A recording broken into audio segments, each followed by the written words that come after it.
आप कहीं भी किसी भी सरकारी काम के लिए जाएं तो इसके लिए कागज़ों की ज़रूरत होती है। इन कागज़ों के बिना आपका कोई काम नहीं होता। लेकिन अगर इन्हीं कागज़ों में आपको मृत घोषित कर दिया जाए तो आप जीते जी भी कोई काम नहीं कर सकते। इन्हीं सरकारी कागज़ों की अहमियत बताने वाली सच्ची घटनाओं पर आधारित फिल्म है कागज़। फिल्म लाल बिहारी नाम के व्यक्ति के जीवन पर आधारित है, जिन्होंने 18 साल के लंबे संघर्ष के बाद खुद को जीवित साबित किया था। यूपी के खलीलाबाद के एक छोटे से गांव में रहने वाला भरत लाल यानी कि पंकज त्रिपाठी एक बैंड मास्टर है जो अपनी पत्नी रुक्मणी और बच्चों के साथ सुख से रह रहा है।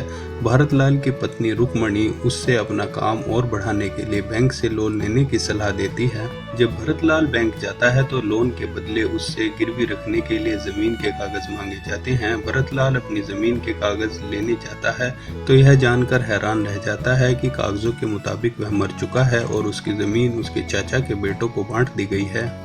इसके बाद शुरू होता है भरत लाल का लंबा संघर्ष, जिससे वह लेखपाल से लेकर प्रधानमंत्री और कोर्ट के चक्कर काटता रहता है।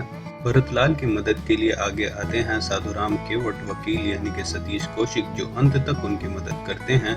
भरत लाल अपने नाम के आगे मृतक लगा लेता है और उसके साथ पूरे प्रदेश के ऐसे लोग जुड़ जाते हैं जिन्हें कागजों में मृत घोषित कर दिया गया है। इस लंबे संघर्ष में भरत लाल का काम धंधा बंद हो जाता है, परिवार भी साथ छोड़ देता है, लेकिन भरत लाल हार नहीं मानता है। 18 साल के लंबे संघर्ष के बाद जब भरत लाल कैसे कागजों में खुद को जीवित करता है, इसी संघर्ष की कहानी है कागज।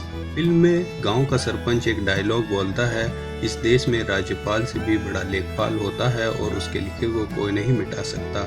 यह आज भी हमारी व्यवस्था की सच्चाई है। देश भर के गांव देहातों में आज भी भरत लाल जैसे मरे हुए जिंदा लोग घूम रहे हैं।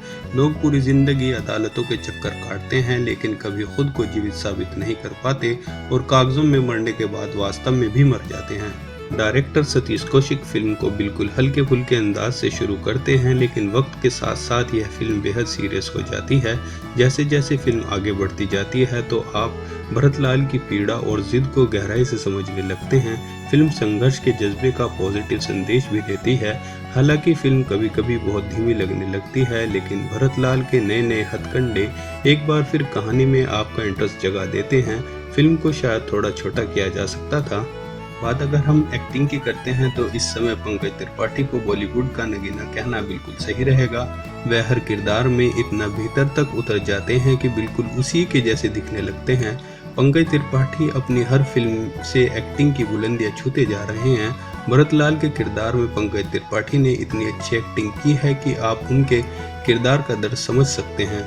भरत लाल की पत्नी रुक्मणी के किरदार में एम मोनल और वकील साधुराम के किरदार में सतीश कौशिक जचे हैं। फिल्म में मीता वशिष्ठ, नेहा चौहान, अमर उपाध्याय और विजेंद्र काला के किरदार बहुत छोटे हैं, लेकिन सभी ने अपने किरदारों के साथ न्याय किया है। फिल्म के एकमात्र आइटम सॉन्ग में संदीप आधार बेहद खूबसूरत लगे हैं।